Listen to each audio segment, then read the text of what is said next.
So this is the continuation of previous lecture. Now I will talk about more detail about the Graves disease.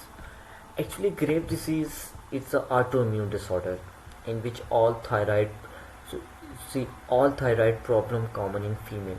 So in that Graves disease, what happened actually? Autoantibodies forms against the TSH receptors which are located on thyroid gland. So lead to what? Hyperthyroidism. TSH receptor when stimulated by autoantibodies, so hyperthyroidism happen. Keep in mind, if anyone have any in their life one autoimmune disease, so in future life, so patient can be develop more and more autoimmune problems.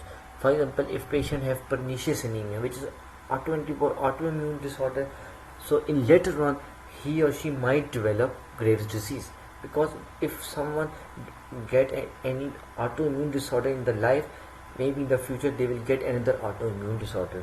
This is very important according to the USMLE step 1. And epidemiology, what it most common cause of thyrotoxicosis, and in epidemiology age is 30 to 40 and common in female. The ratio of female to male ratio is 7:1. Familial predisposition also risk factor. If anyone in your family have developed any autoimmune disorder, they can run into the other person. And genetic makeup like human leukocyte antigen B8 or human leukocyte antigen DR3, it can also predispose to this factor. Very important thing is that Graves disease affects most commonly eyes, and they can cause ophthalmopathy. What happens? This is the patient, this is a Graves disease patient in which see there is a protrusion of the eyeball outside eyeball from its orbital area. You see upper sclera seen, and this is the typical look. This we also call proptosis or exophthalmia, in which eyeball protrude from the inside to the outside from their socket. So common autoimmune condition like pernicious anemia, Hashimoto thyroiditis, and vitiligo. In vitiligo, what happened? Melanin is unable to melanin. There is a destruction of melanin producing cell like melanocytes. There will be no melanin, and there will be a hypopigmentation. So this is the typical look of the Graves disease patient. Why this happened? Because fatty cell deposition happened behind the eyeball, so it can protrude the eyeball little bit outside. Now I will talk about the clinical features of Graves disease. Just keep in mind by the mnemonic thyroidism. This is a mnemonic to remember the Graves disease clinical features like tremor, heart rate more than 100, tachycardia, yawning, restlessness, oligomenorrhea, intolerance to heat, diarrhea, irritability, sweating, and muscle wasting.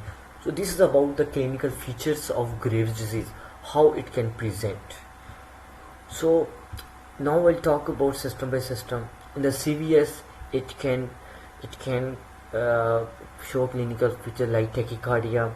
Patient can complain of palpitation like awareness of the heartbeat, and atrial fibrillation. It can cause atrial fibrillation. Why? Because it increases the cell metabolism. In the GIT, it can increase appetite, diarrhea, and weight loss. And neurological sign, muscle weakness. And eyes, what happen? There will be a proptosis or diplopia, double vision, and then there will be a corneal aberration in the Graves disease patient. And the Graves disease patient, this is a goiter. Actually, goiter means enlarged thyroid gland. It can be due to hypo, can be due to hyper. But actually the meaning of goiter means enlarged thyroid gland. So when thyroid gland becomes so enlarged, it can compress the trachea. So when trachea will be compressed, so when patient, for example, when you ask the patient to flex the arm above the neck area, so patient face become red. Why? Because when patient extend their arms upward, so what happens? There will be a constriction of the vessels, so there will be face congestion. So this is a sign we will check in the thyroid patient. So this is how the thyroid patient neck swelling shown. So in my next lecture, I will continue this previous topic. Thank you.